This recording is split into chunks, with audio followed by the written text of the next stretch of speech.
Alrighty, so we're here at PokeCon in Franklin, Tennessee. I just bought the day pass, so we're here for Saturday. I don't plan on spending too much. I don't know the schedule. I brought my TCG bag just in case there's a tournament or if I need to play with my deck. I am looking for one card, Origin Form Dialga from Crown Zenith. That's the only one of the four I don't have, so I'll try to find that. And then I meant to bring cards to trade, but I forgot, so that's super unfortunate. But let's check it out. It seems super cool, and I'll bring you along.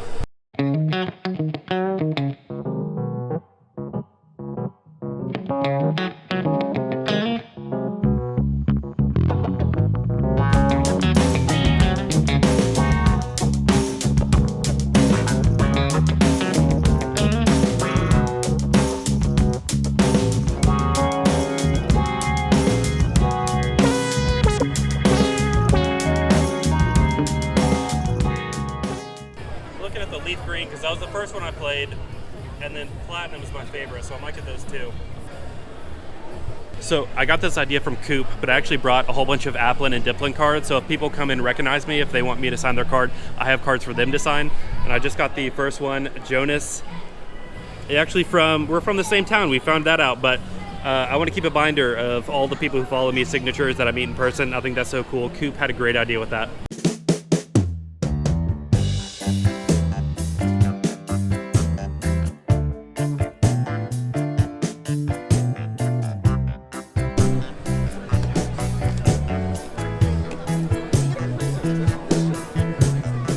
Are these just proxies? Yeah, they're just art cards. Gotcha. Yeah.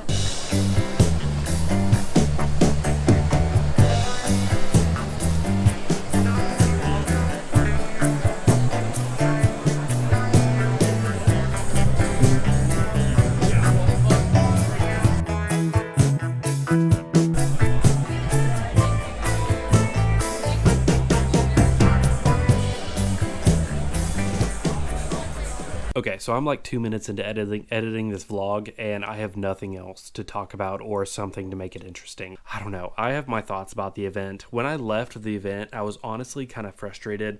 It just wasn't what I expected. But then after a while, after I thought about it, I was like, all right, it's kind of on me. But here's my thoughts on the event. So I found out about the event. It was pretty close to home, about an hour away, and I got an ad on Facebook saying there was a PokeCon in Franklin, Tennessee.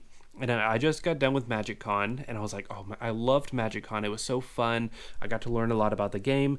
I'll sign up for PokeCon. It was only $25 for the day, and it's an hour away. So I found it from an ad. There wasn't much information on it. I went to their website. I saw things like Coop's Collectibles was going to be there. There was going to be a TCG tournament. There was going to be panels, all this kind of stuff. And I was like, man, this sounds super cool. I can't believe I hadn't heard of this.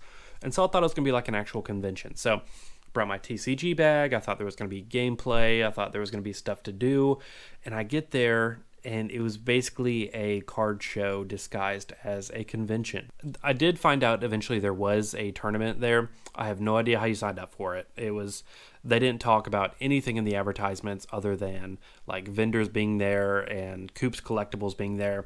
And so it's kind of my fault. I didn't know how to sign up for the TCG tournament. It's not that they didn't have one. I just didn't know how to do it. But I get there, and it's this card show in a hotel lobby. It's super packed. We're all just crammed into the hotel lobby. There is an offshoot with like a ballroom with some more vendors, but it was like the aisles were standing room only. The tables were so close together. You couldn't see anything.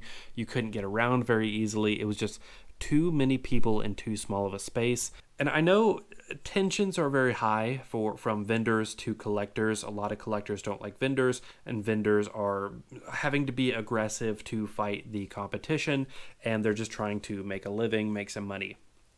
But I don't know what it is. I know there's some good vendors out there. Actually, there's a lot of good vendors out there, but there's more bad vendors than there are good vendors. There were vendors that were obviously scalpers. They were selling mystery packs, like those MJ Holdings mystery packs. They were selling those. I know you didn't get those from distribution. I know you didn't get those from another person at 70%. You straight up scalp those, which who cares? Who cares about the mystery things? But there was the knockout packs, just a variety of tins here and there that you get like Walgreens, whatever. Just like there's a lot of vendors that are just scalpers. They're just getting product, turning it around, trying to flip it for two, three times profit. Which is where the frustration from collectors to vendors comes from, is these bad apples who are just intentionally limiting supply to sell back at a higher profit, taking advantage of parents who don't know, who kids are into Pokemon, who just want product, and they don't know they're overpaying. Speaking of kids, that was a really cool thing about this event. There were a lot of kids there, which is very encouraging. I know with the state of Pokemon right now, a lot of kids are not able to get product, and so it's cool to see a younger demographic still being into Pokemon.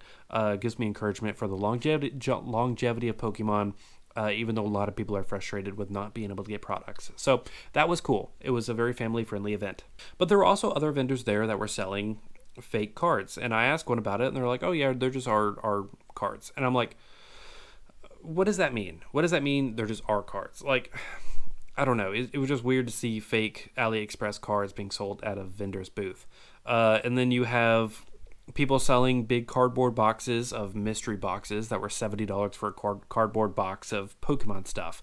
And then most all the vendors, I don't know what it is. Again, I'm not trying to call out vendors, but you go up to a vendor's table, you're looking for something specific, and they either ignore you, you have to make the first conversation move, or they're just so standoffish unless you're trying to make a multi-$1,000 deal. It's just not entitlement, because again, I don't want to bash vendors. I think it's just a mentality of maybe they've been so busy this week and they're burnt out. So I'm not going to judge them with that. But I did find a table with the Origin Form Dialga that I wanted. I saw it on the table, and I was just standing there for so long as they got this deal done with like hundreds of dollars, and I eventually just had to butt in. I was like, hey, can I see those two cards? I just want to make a quick sale. I just want to see the condition, and if so, we're good.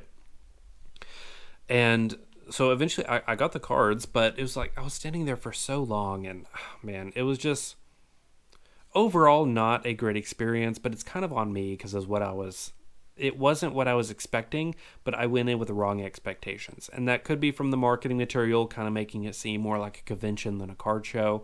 Or I don't know. I don't know what I expected.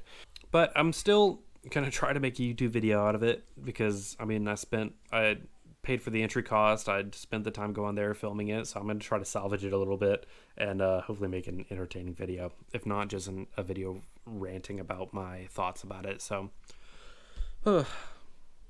enjoy. Thank you for watching. Subscribe if you haven't already, and